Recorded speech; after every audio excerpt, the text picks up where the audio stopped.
have reached Matapustre Base Camp. It is an amazing place to visit indeed. From Matapustre Base Camp, I'm calling Mr. Fred Jones. He's a Youth Agora Speakers Program Ambassador and works with the members of Agora Speakers International to help set up youth club programs throughout the world. He is also Agora Ambassador of Canada. So welcome, Mr. Fred Jones. Have your floor of Matapustre Base Camp.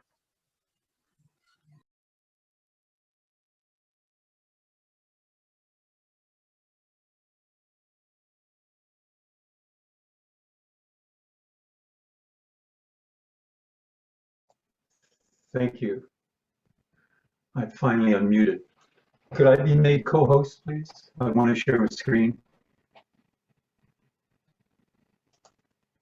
I'll do it. Yes, please. Sorry, we left the session again and I forgot to remake you co-host. It's done now. Thank you.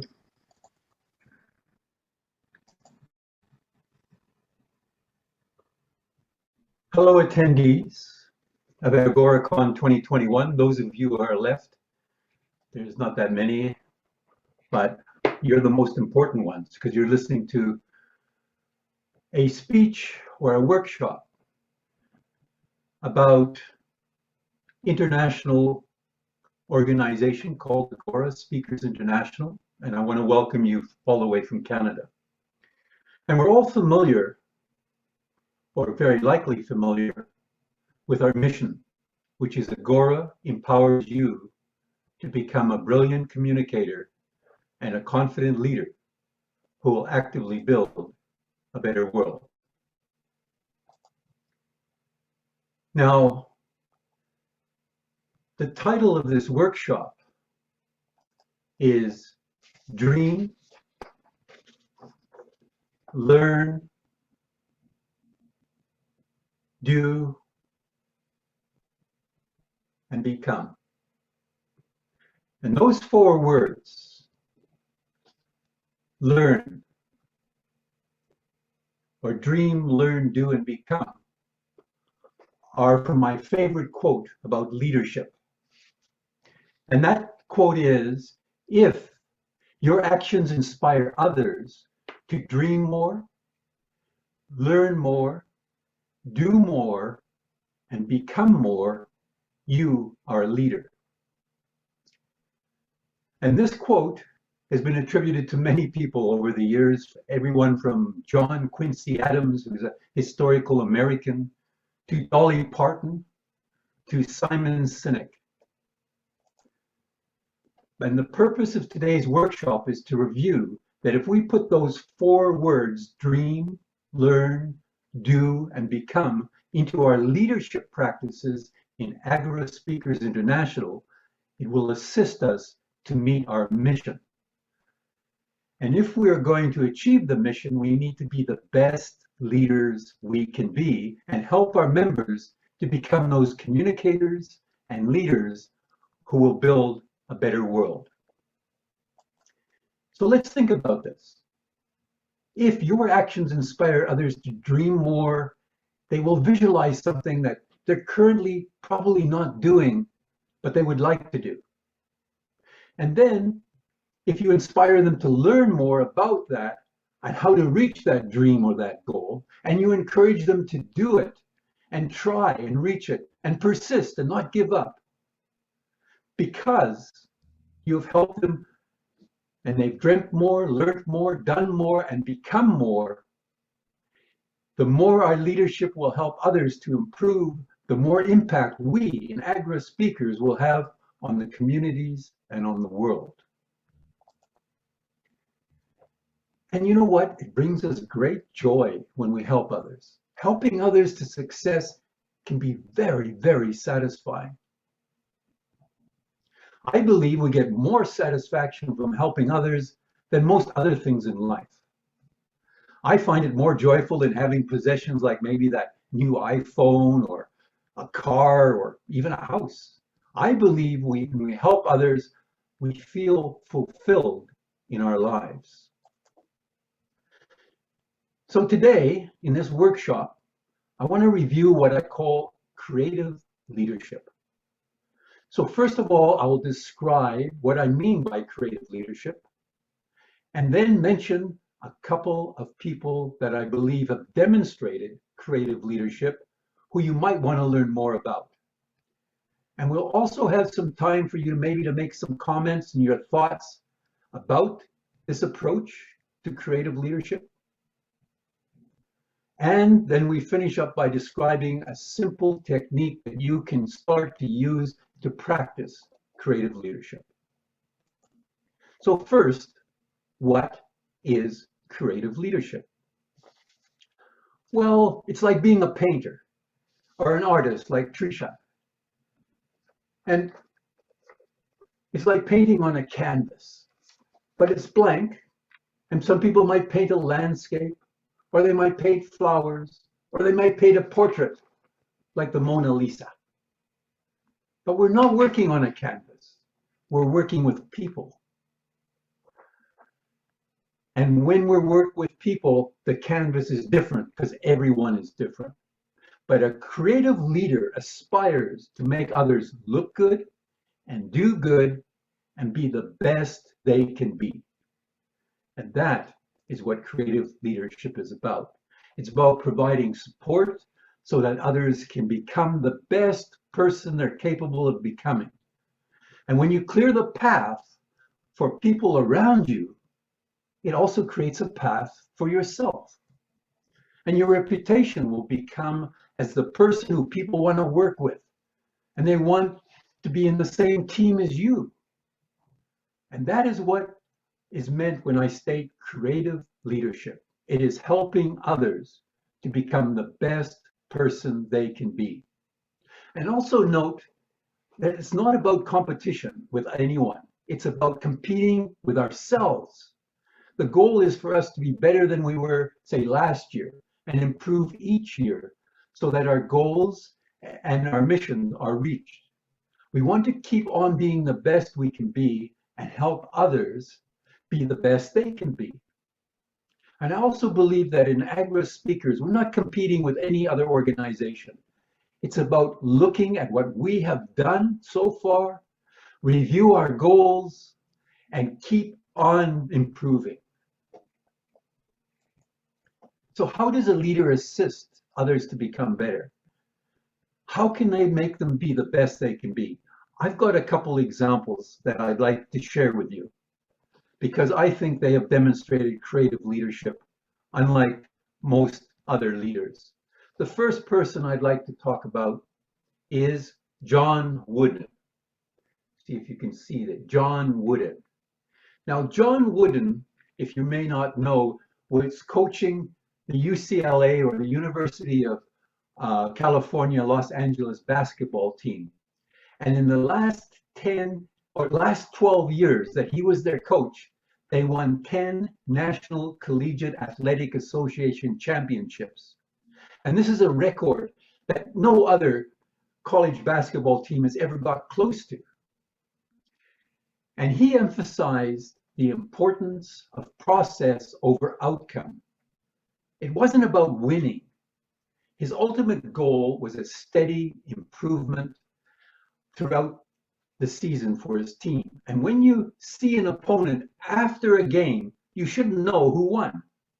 It was about being the best person you can be, win or lose. He created and taught what's called the pyramid of success. Now, I know you won't be able to read the words, but you can look this up. Just type in John Wooden Pyramid of Success, and you'll see 25 character behaviors that are on this pyramid, such as friendship, loyalty, cooperation, alertness, poise, and confidence. There's 25 of them that he promoted. And when you think of that, you may wonder, what's that got to do with basketball? But once again, it wasn't about winning. It was about encouraging everyone to be the best person they can be. Not just the best basketball player, but the best all-round person that they can be. Success comes from knowing that you did your best to become the best that you're capable of becoming. And John Wooden is a great example of creative leadership, painting on the canvas of a diverse people. And the world needs more people like John Wooden. Another example is this lady, Erin Grunwell.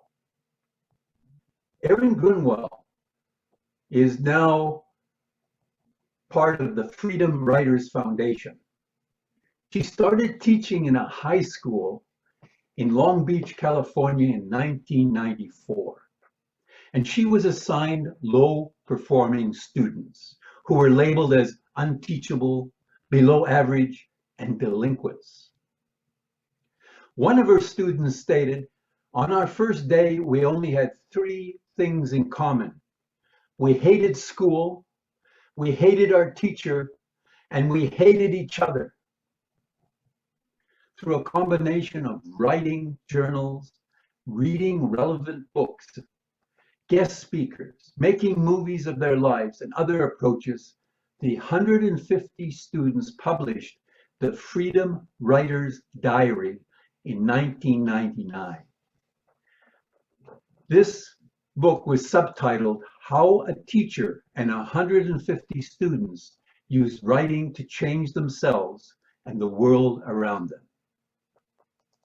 These students have gone on to create the Freedom Writers Foundation. It is a nonprofit organization created to inspire young, underprivileged students to pick up pens instead of guns. The organization's overall purpose is to create opportunities for students to reach their full academic potential and aspire to higher education, and to promote an educational philosophy that values and upholds and honors diversity. And it inspires students to realize their roles that they have as members of their communities. Imagine helping all your students reach their fullest potential. If you're interested in learning more about the Freedom Writers, there's a 2007 movie which I would highly recommend. It is made in Hollywood, but people who worked on that movie were the students. They recreated the classroom and told them exactly what happened and how it worked. Erin Grunwell is another example of a person who has used creative leadership to make people the best they can be. And the world needs more people like Erin Grunwell. So before I go on to the third part of this workshop and how you can practice creative leadership, I want to ask you a couple questions. And after this workshop, after all, this is a workshop, so I'd like to hear your opinions. If you understand helping others become the best they can be and what it can do for you. So I would like you to type in in the comments and the chat box, but address them to me, not to everyone, because if you address them to everyone, they pop up and it's distracting. So you know how to find a specific person, the arrow, the drop down, send it to Fred Jones. And my first question is, what do you think would be the effects of creating a skill set of leaders who are creative leaders and empathetic leaders? What do you think that would have? People like John Wooden, if we could have a group of leaders like that. So I look forward to seeing anything you put in the chat box. I'll open it up. And please, as I said, address them to me. And in the meantime, I just wanted to indicate that, the cumulative of the effect of this over time could be profound. And do you think, what would your reputation be like if you were one of those creative leaders? So let's see, I've got, excellent video and audio. Oh, okay, thank you. At least maybe my internet is working. Now, the other thing about this as well is most people, and you'll find Aaron Grunwell didn't have any expectations, but they made their people feel valued and appreciated. And Raju said they will remember us long after we are gone. We leave a legacy, for sure, Raju. And I guess that's Maria. I did not know either of these examples you've shown, and already I wish to know more about them. Well, just watch the videos about freedom writers and just look at John Wooden, a very, very man who was very humble in many ways, a humble leader, but his results were outstanding. I'm going to ask another question. I think that's Maria said, I wish I was more like them. Well, it's easy. I'm going to show you an example on how you can start practicing it. So I've got another question for you as well. So if you can type in, the next question is, where do you think this works? Sort of the senior management, the middle management, or the low management? Where do you think it works best? Who, because often we don't teach our managers much when it's come about leadership. Normally what we do is we promote someone who's good at a job. They know how to do the job, but they don't know how to lead others. So any comments about that? Where do you think it works? Any levels? Again, type them into the chat box. Top management from Ayusha. Definitely top management would work. And as, whoops, there we are. Indeed, much lower too, as Sanjay said. I agree. I think it works with all levels. You build a culture. I was talking to someone recently who said it took one person to start helping others, and then others started helping everyone else. And the team spirit said it just was unbelievable what they experienced. And they introduced that there was a culture in their organization where people were saying, hey, let's celebrate things. Let's do things together. They built a team because everybody was helping each other. So you can start at the bottom over time, builds at all levels. Raju says, each one teach each other, each one teach one. Okay, thank you for those comments. I agree with everything you said. It's success breeds success, helping each other, everyone says, oh, they help me, I'll help them. And you will get help as well. Another question, what benefits to you if you become and help others succeed? How does it benefit you?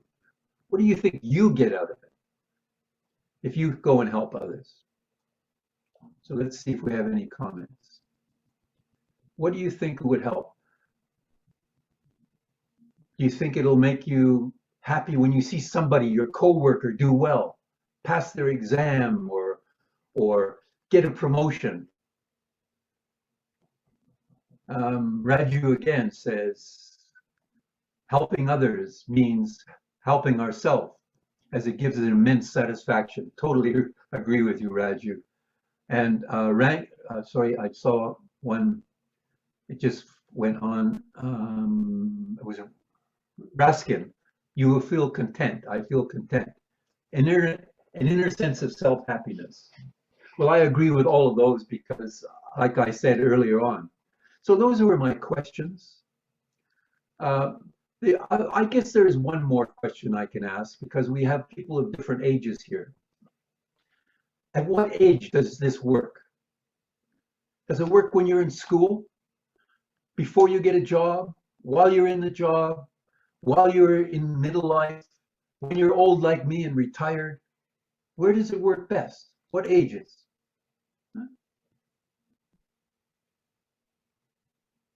So let me check and see if we have any more comments. Nothing to do with age, but people you are around with. Raju, agreed. I hate to tell you how old I am, but I have some young people, one of which you're going to meet tomorrow because he's speaking from Canada. He's 10 years old. And I have lots of friends of all ages. You should watch. I hope you're here to watch the 10-year-old speech. He has a very good speech for a 10-year-old for any age. So So whoever is willing to learn, which is what Savrana said, doesn't matter what age. I totally agree with that because I've learned a lot as well as I've got older.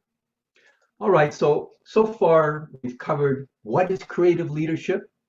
It's about helping others become the best they can be. And we've heard about two practitioners, John Wooden and Aaron Grunwell. But since you're probably not a basketball coach, or maybe you're not a school teacher, how would you start? So I want to share with you some ideas, and hopefully you can put as many of these into practice as possible. So the first thing that I would like to suggest is to listen. And I've heard people say listen all the time, but listen with humility. That's important. It's not all about you. You might find if you listen with humility that there's a better way to do things than you thought was the only way. And when we start out, this is a great way to learn realities that maybe were not as important as we thought we were. And we might have some attitude that needs to be readjusted when we listen with humility. And most likely, we might even learn some of the things we believed were wrong, which is similar to what Maria was saying just earlier. So listen with humility. And it reduces our ego because it's not all about us. And we look for opportunities to help others. And we attach ourselves to people and organizations like Agora who are already on their way to move forward. And there's another saying that I would like to share with you, 4 words, which I think can be very helpful, which is say little, but do much. Talk is cheap. We can all say do this, but do something.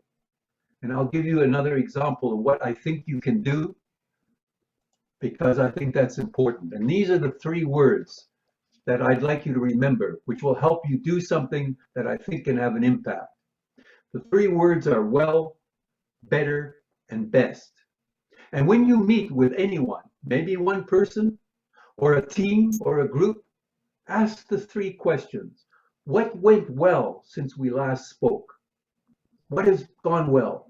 But what didn't go so well? What could we have done better? But what was the best thing that happened? And when we analyze AGORACON, ask those 3 questions because it will help us improve. But a lot of good things come, and let's celebrate the best things that happen. Remember those 3 words because I believe that's a start on how to be a creative leader. And don't forget to listen with humility. So in summary, what I would suggest, meet regularly with others on your team, ask about what went well, what could have gone better, what was the best that happened since we met. Remember those 3 words, well, better, and best, and listen with humility. It's not about you, it's about helping others become the best. And I want to share with you something that Nelson Mandela said. I lived in South Africa for 22 years. Nelson Mandela was in prison. But one of the things that he shared, amongst many others, was he learned from his father that the senior people speak last. The leaders speak last. They would go around the circle and everyone would speak, and the last person to speak would be the leader. That's because you listen with humility and you learn a lot. And find maybe and study people like John Wooden and Aaron Grunwell. And as you practice creative leadership, your actions can inspire others to dream more, learn more, do more, and become more. And with that leadership, we're looking to help Agora Speakers International find those who will actively build a better world. Helping others makes your own life fulfilling. And you'll aid Agora Speakers International to reach their mission. So my challenge to you is to start practicing creative leadership as soon as tomorrow. It's pretty late at night now, so maybe it's too late to start. In most cases, it's still morning here in Canada, but the rest of you can wait till tomorrow. And it'll help us accomplish our mission, which is an exciting and fulfilling mission. I look forward to working with all of Agora Speakers International in the coming years, as together we aid Agora speakers achieve their mission by implementing creative leadership. Over to you, meeting leader.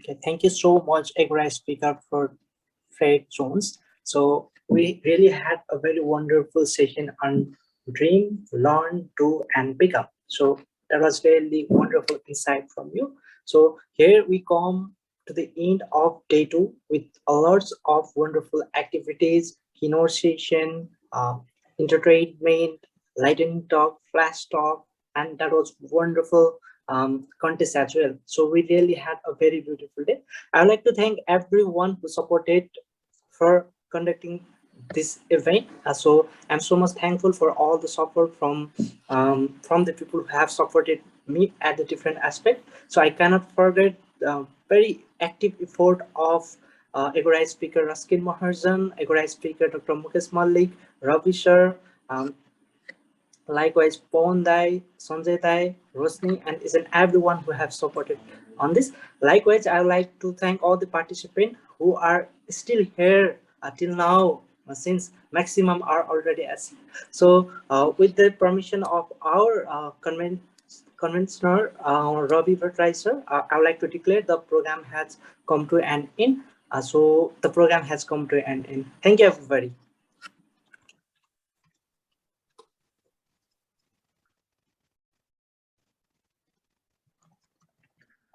Bye, everyone. Enjoy your evening, what's left of it, if there's any left. Have a good sleep. We'll see you tomorrow. Bye-bye.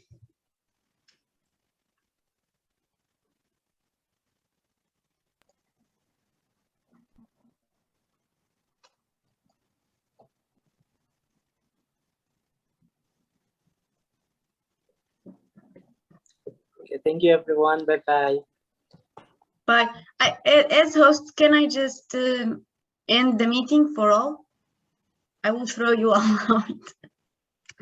Yeah. See you tomorrow.